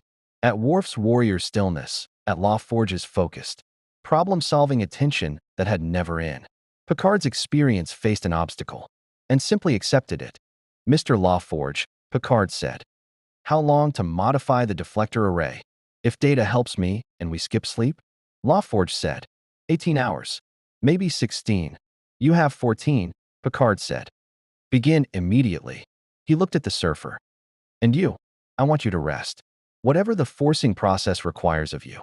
You will face it better for having taken the time available. I do not rest as you do, the surfer said. Then stand at a viewport and listen to the universe for a few hours. Picard said, with the particular tone he used when he was being gentle about the fact that he was giving an order. There is time yet. Use it. The surfer accepted this with a small inclination of his silver head. As the room began to move, LaForge and Data immediately, with the synchronized efficiency of two brilliant minds that had learned each other's working rhythms across years of partnership, Crusher, following to prepare for whatever the forcing process would require medically, Riker moving to organize the tactical disposition of the ship, Worf to coordinate with his security teams. Tyrell remained in her seat. She looked at Picard across the table when the room had mostly cleared. My vessel, she said. It carries weapons, and a crew that knows how to use them. A pause. We will stay, for whatever use we can be. Picard met her eyes. The Federation and the Romulan Empire have not always been natural allies. No, Tyrell agreed. But whatever is coming does not distinguish between us. She stood, with the precise dignity of a Romulan officer who had made a decision she intended to stand behind completely. Perhaps that is sufficient common ground. Perhaps it is, Picard said. Outside the viewport behind him, in the direction of the Devron system and the galactic rim beyond it, the stars continued their ancient burning. And in the dark between them, moving now with the deliberate momentum of something that had finished deliberating and begun, something vast turned its attention toward the small, bright cluster of worlds and ships and fragile, remarkable lives that had decided, without certainty of success and without any option but to try, to stand in its way. In the corridor outside the observation lounge, the Silver Surfer stopped walking. He stood alone in the quiet hum of the Enterprise's passage through space, with the soft amber lighting of the ship's corridors warm around him and the distant pulse of the warp core beneath his feet. And he did something he had not done in longer than he could precisely remember. He allowed himself, for just a moment, to hope. The deflector modification took 13 hours and 41 minutes. La Forge emerged from the Jeffries tube access point on deck 36 with the particular appearance of someone who had spent the better part of 14 hours in a space not designed for human comfort, running modifications that had no precedent in Starfleet engineering manuals and required him to invent 3 separate solutions to problems that had not existed as problems until the Silver Surfer had described a theoretical process that Federation science had not previously considered physically achievable. He had grease on his uniform, a burn mark on his left forearm from a plasma relay that had expressed its opinion of the modifications, loudly and physically, and the focused, slightly distant expression of an engineer whose mind was still running calculations even though his body had stopped moving. Data had remained at his station throughout. His positronic mind managing 17 simultaneous computational threads without the biological inconvenience of fatigue, cross-referencing the Surfer's descriptions of power cosmic energy, architecture with Federation subspace theory, and finding, with the particular satisfaction of a mind that loved connections between disparate fields, that the intersection points were more numerous than either discipline had previously suspected. The theoretical framework the Surfer had outlined was not magic. It was physics operating at a scale and with a sophistication that Federation science had not yet developed the instruments to observe. Data found this deeply interesting. He had noted, in his personal logs, that interesting was perhaps the most inadequate word available for the current situation, but that it would serve until a better one presented itself. The Enterprise had moved to the Devron system during the modification period, dropping out of warp at the system's edge with the careful positioning of a ship that had identified its battlefield and wanted to understand the terrain. The 3 inhabited planets were visible on long-range sensors, dots of warmth in the blue-white glare of their G-type star, radiating the specific electromagnetic signatures of civilizations going about their ordinary days in complete ignorance of what was moving toward them from the dark. Beyond their sky, Commander Terrell's warbird held position off the Enterprise's port quarter. She had transmitted twice during the preparation period, once to update Picard on a second Romulan vessel now en route, a bird of prey whose commander she trusted, and once to pass along a fragment of intercepted subspace communication suggesting that Starfleet's flag officer briefing had been accelerated to 12 hours, which meant there were people within the institution who had read Picard's report and understood that the committee timeline was not compatible with the situation's urgency. It was not enough. It would not arrive in time to matter, but it was evidence that the machinery of response was moving, and Picard filed it in the category of things that would matter for what came after. If there was an after, he dismissed the qualification the moment it formed. There would be an after. The only variable was its shape. The Silver Surfer had spent the preparation hours doing what Picard had suggested, standing at the viewport in his quarters, his cosmic awareness extended to its full recovering range, monitoring the entity's approach with the focused attention of a navigator tracking a storm. It had not accelerated further. 72 hours had become 60, then 40, then the 22. That remained when La Forge emerged from the Jeffries tube and reported the deflector modification complete. It was, in its patient inevitability, almost peaceful. He understood why. Forces of this nature did not hurry because hurrying implied the possibility of being too late, and they had never encountered anything that required them to be on time. They moved at the pace of absolute confidence, the confidence of something that had consumed 10,000 worlds and found in none of them anything that required it to reconsider its pace. It was about to encounter something it had not expected. Not power, not technology, not a weapon in any conventional sense. A choice. He left his quarters and found Picard on the bridge, standing before the view screen with the focused attention of a captain who had done everything that could be done in the time available and was now doing the only thing left, which was to be present and ready. The crew was at battle stations, not the tense, reactive battle stations of a crew surprised by conflict, but the settled, deliberate battle stations of people who had chosen their ground and intended to hold it. The deflector is ready? The surfer asked. Mr. LaForge confirms it, Picard said. The modification creates a subspace energy gathering aperture at the deflectors. Focal point. When activated at the Devron star's subspace stress intersection, theoretical output is sufficient, the surfer said, combined with what I can contribute. He paused. I intend to begin the forcing process now. There is enough time for partial completion before it arrives, perhaps. 80% attunement to this. Universe is constants rather than full. It will have to be enough. Crusher, at her station near the turbolift, looked at him with the expression of a physician who had accepted that she could not prevent something and had decided instead to be useful in its aftermath. I'll be monitoring your energy output throughout. If something goes wrong, the surfer said gently, there will be very little that medical science can address. But I appreciate the intention. He looked at her with those mirror eyes, and there was something in his expression that was, Troy noted from across the bridge, genuinely warm, not performed warmth. Not the diplomatic warmth of a being managing its social presentation, but the real thing, worn briefly and without self-consciousness, by someone who had spent a very long time not having much occasion to feel it. Your people are remarkable, Doctor.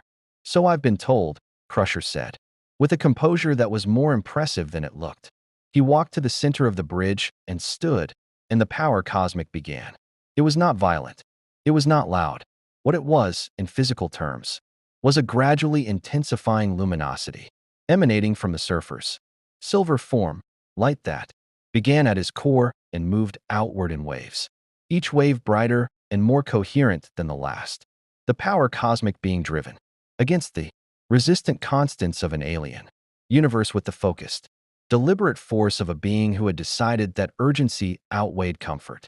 The bridge's lighting dimmed automatically in response to the output. Consoles flickered and stabilized. Worf gripped his tactical station with both hands, not because he needed to, but because something in the Klingon nervous system responded to adjacent power of this magnitude with the ancient physical certainty that holding on was wise. Data washed with all 17 of his simultaneous computational threads devoted to recording what was happening, not because he expected the data to be immediately useful, but because something this unprecedented deserved to be witnessed with the full available attention. And witnessing was something Data had decided long ago was among the most important things a conscious being could do. Troy felt it empathically as a warmth that had nothing to do with temperature, a presence expanding outward from the surfer like a tide going out, except that what it left behind was not emptiness but clarity. She found, to her surprise, that it did not overwhelm her the way the initial mind link had. Either she had recalibrated, or he was, as he had promised, being gentle. She suspected both. 12 minutes into the forcing process, the entity arrived at the galactic rim. Sensors are detecting an anomaly, Data reported, his voice carrying the specific quality of precise calm he employed when precision and calm were both simultaneously most important and most difficult. At bearing 317 Mark 12, the anomaly does not correspond to any natural phenomenon in Federation records. Its mass energy reading is. He paused for 0.4 seconds, which was a significant pause for Data. Difficult to express within standard parameters. On the view screen, the stars at the galactic rim did something that stars did not do. They dimmed. Not went out, dimmed, as though something had passed between them and the Enterprise that was not opaque, but was not transparent either. A presence that announced itself by what it occluded rather than what it projected. A darkness that was not the absence of light, but the active, purposeful consumption of it. The Silver Surfer opened his eyes. His power cosmic was at approximately 78% attunement. Not the 80 he had hoped for, but the entity's arrival had made further delay impossible. He looked at the view screen with the eyes of a being who had seen this before, from the other side, and felt the full weight of that perspective settle across him like a physical thing. "Captain," he said. His voice was calm because he had decided it would be. "It is time." "Mr. LaForge," Picard said into his comm badge. "Activate the deflector modification." "Activating now." LaForge's voice came back, tight with the concentration of someone managing a system that had never been tested at operational scale. "Subspace energy gathering. Aperture is open." "Captain." Reading the stress intersection, "It's there, it's massive." The theoretical output was a brief pause filled with the sound of someone recalculating. "Very quickly. Significantly underestimated." "Channel it," Picard said. Channeling. The Enterprise's deflector dish, normally a source of navigational energy projection, became something it had never been designed to be: a lens, a gathering instrument. Subspace energy that had existed at the Devron star's stress intersection for longer than the Federation had existed, as a political entity converged through the modified aperture in a coherent stream, and the stream found the Silver Surfer at its focal point because he had positioned himself there with the precise intentionality of a being who understood, at a fundamental level, how energy moved and where it wanted to go. He received it. The power cosmic and the subspace energy stream merged with a sound that was not sound, a vibration that traveled through the Enterprise's hull and through the bodies of everyone aboard, felt in the sternum, in the back of the throat, and the place behind the eyes where unexplained things register. The surfer's luminosity redoubled, then doubled again. The bridge's automatic lighting failed entirely, replaced by the silver-white radiance of a being at the intersection of two energy systems that had never before been combined in the history of this universe. He rose from the bridge floor, not dramatically, not with the theatrical quality of power being performed, but with the simple physics of a being whose energy output had temporarily exceeded the capacity of a planet's gravity to insist upon. He passed through the hull of the Enterprise not by phasing, but by being, briefly, too energetic for solid matter to remain a meaningful barrier, and emerged into the vacuum of space, burning like a second sun. The entity at the galactic rim noticed him. Of course it did. It would have been impossible not to. What the Silver Surfer had become in that moment, the combined output of his forcing attuned power cosmic in the concentrated subspace energy of a stellar stress intersection, channeled through the deflector modification that Geordi LaForge had, built in 14 hours on no sleep, was the most energetically significant object in the immediate galactic neighborhood. It was, in the language that forces of this nature understood, an announcement. "I am here, and I am speaking to you." What passed between the Silver Surfer and the entity at the galactic rim in the next 4 minutes was not a battle in any physical sense. There were no energy exchanges visible to the Enterprise's sensors, or rather, there were, but they occurred at frequencies and scales that the sensors could detect only as massive, correlated fluctuations in subspace geometry across a region spanning several light years. What Troy felt from the bridge was not violence, but negotiation, the specific quality of two vast things making contact and communicating in the language available to them, something essential. The Silver Surfer did not have a weapon to offer. What he had was knowledge. He showed the entity what he knew, what he had learned in his own universe, serving a force of identical fundamental nature, the specific vulnerability that every consuming force carried at its core. The fact that the universe's energy was not a static resource, but a dynamic system, and that a force which consumed without consideration eventually consumed the very substrate that made its own existence possible. He showed it in the cosmic language of direct energy communication. the mathematics of its own eventual self-destruction. If it continued on its current trajectory, he could not know if it understood. He could not know if understanding, for something of this nature, was even a meaningful category. What he knew was that he had said what he had come here to say, with every resource available to him in this universe and this moment, and that the saying of it had cost him something he would not be able to fully assess until much later. When the brightness faded and the reckoning came, the entity paused. For 11 seconds, the darkness at the galactic rim was absolutely still. Then it moved. Away. Not gone. The surfer's cosmic awareness tracked it withdrawing from the rim, pulling back from the Devron system's inhabited worlds with the slow, patient, ocean-tide momentum that characterized everything it did, turning its vast attention toward a different direction, a different vector, a different part of the cosmos that he could not identify from this universe's vantage point, whether it had been persuaded or simply redirected, whether the mathematical argument he had made in energy had genuinely reached something that could be reached, or whether it had simply encountered unexpected resistance and calculated that other options were less costly. He could not say. He would never be entirely certain. But the Devron systems, 11 billion lives continued. Their ordinary days on their ordinary worlds beneath their ordinary sky. And the darkness at the galactic rim receded, and the stars came back.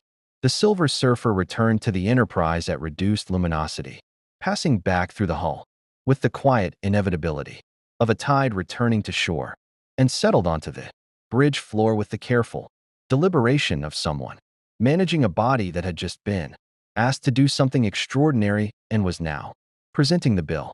He did not fall. He would not fall.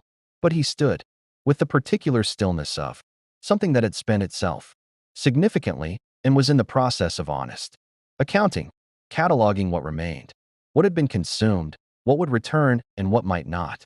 His silver surface, normally mirror bright, had a quality of depth to it now, like polished metal that had been through heat, still reflective, still fundamentally itself, but changed in some way that was visible without being easily described. Crusher was beside him in seconds with her medical tricorder, running readings that returned values outside every established parameter in her database, which she noted and set aside because the important reading, the one that told her what she most needed to know, was the simple biological fact that he was standing, and that the energy fluctuations moving through his form, while irregular, were stabilizing rather than declining. He would recover, slower than before, but he would recover. The entity, Picard said.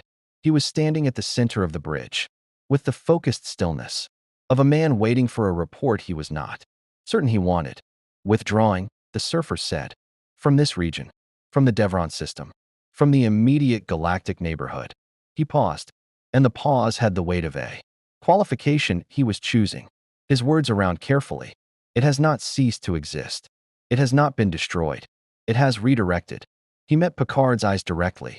Whether that redirection is permanent, whether what I showed it was sufficient to alter its fundamental behavior across the longer arc of its existence, I cannot tell you with certainty.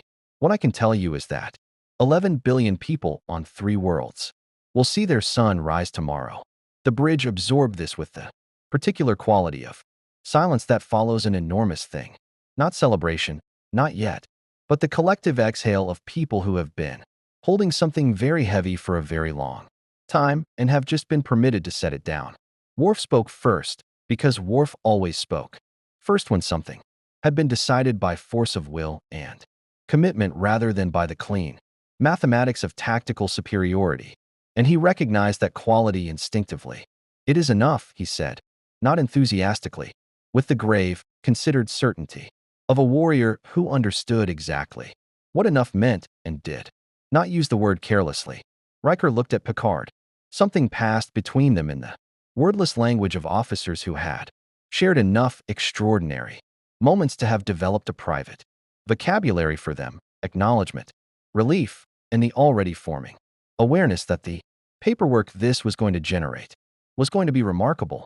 Open a channel to Commander Terrell, Picard said. The Romulan commander's face appeared on the view screen. She looked, for the first time since Picard had met her, like someone who had stopped performing composure and was simply experiencing it. Behind her, On the bridge of her warbird, her crew moved with the careful efficiency of people who had been very frightened and were managing the transition back to normalcy with professional discipline. "Captain Picard," she said. "Commander," Picard said, "I wanted you to see the sensor readings directly. The entity has withdrawn from the galactic rim." A pause. "Your transmission to Romulus, the data you sent. I believe it may have been the most important subspace message sent across the neutral zone in our lifetimes." Tyrell was quiet for a moment. "The Praetor's advisors will still call it a Federation manipulation," she said. "Probably," Picard agreed. "But you will know what it was. And in my experience, the truth has a way of outlasting the political convenience of denying it." He paused.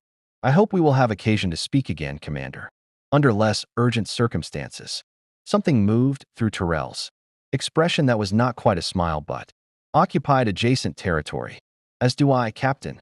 She looked past him to the Silver Surfer, who stood at the edge of the viewscreen's frame, still and silver and diminished, and somehow, despite all of that, more present than anyone else in the room.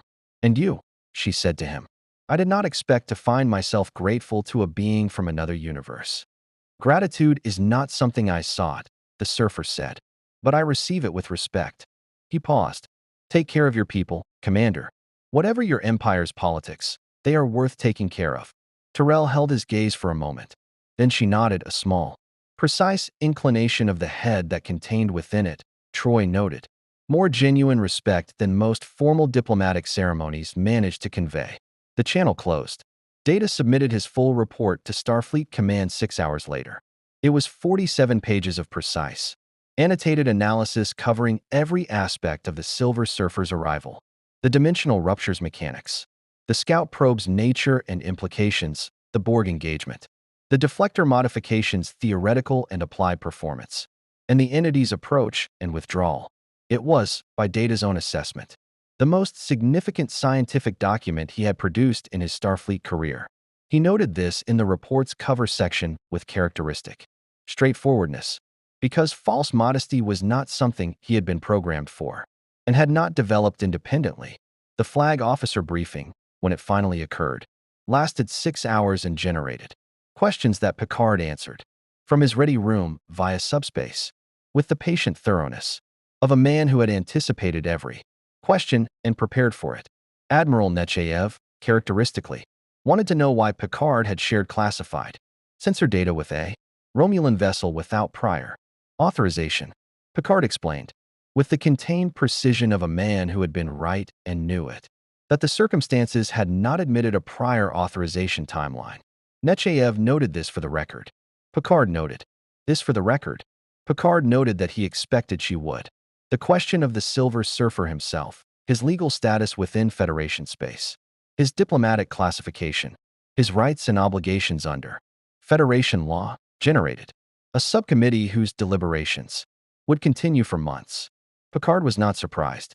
Novel situations generated bureaucratic processes the way stars generated light, naturally, abundantly, and with a certain indifference to whether the timing was convenient. 3 days after the entity's withdrawal, Picard found the Silver Surfer in the Arboretum on Deck 17.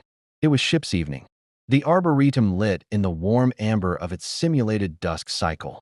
The carefully maintained plants of 100 Federation worlds growing in their designated spaces with the quiet industriousness of things that did not require anyone's attention to do what they were made to do. The Surfer stood among them with his hands at his sides, his power cosmic at its lowest output since his arrival, a baseline hum rather than the waves and pulses of a being under pressure, and his cosmic awareness, Picard suspected, extended somewhere very far beyond the ship's hull. "How are you?" Picard asked, which was perhaps a modest question to ask a cosmic entity, but was, he had found, usually the most useful one. "Recovering," the Surfer said. Slowly, he looked at a flowering plant from Bataste, something with large, deep purple blooms that opened in response to warmth. "Your ship has a remarkable number of living things in it. We find it helps," Picard said. "The long distances between destinations can be isolating. Reminders that life persists in small ways tend to make the larger distances more manageable." He stood beside the Surfer and looked at the Betazoid plant. I wanted to speak with you about your situation. Not officially. I will save that for tomorrow's formal discussion. Simply as one person to another. The surfer looked at him. The dimensional rupture, Picard said. Data's analysis suggests it was deliberately constructed. That returning you to your own universe through the same mechanism would require an energy source and technical capability beyond anything we currently possess. He paused. I want you to understand that the Federation's commitment to finding a solution to returning you home, if that is your choice, is genuine and will be sustained. It may take time. It may take significant time. Another pause. But I did not want you to face the possibility of an extended stay here without knowing that we consider that an obligation, not a courtesy. The Silver Surfer was quiet for a long moment. The Arboretum's amber light moved across his silver surface in warm tones that were, Troy had noted earlier in passing, the first warm tones his reflection had shown since his arrival. Jean-Luc Picard, he said, and the use of the full name was deliberate. Something in how he said it suggested he was filing it in the part of his vast memory that he considered important. I have traveled more of the cosmos than I can accurately represent to you. I have seen empires that spanned galaxies, civilizations so ancient that your Federation's history would fit in their footnotes. Wonders that I have no adequate language to describe to beings who have not seen them. He paused. I have rarely felt, in all of that traveling, that I had arrived somewhere that deserved the description, home. Picard waited. I do not use that word now, the surfer said.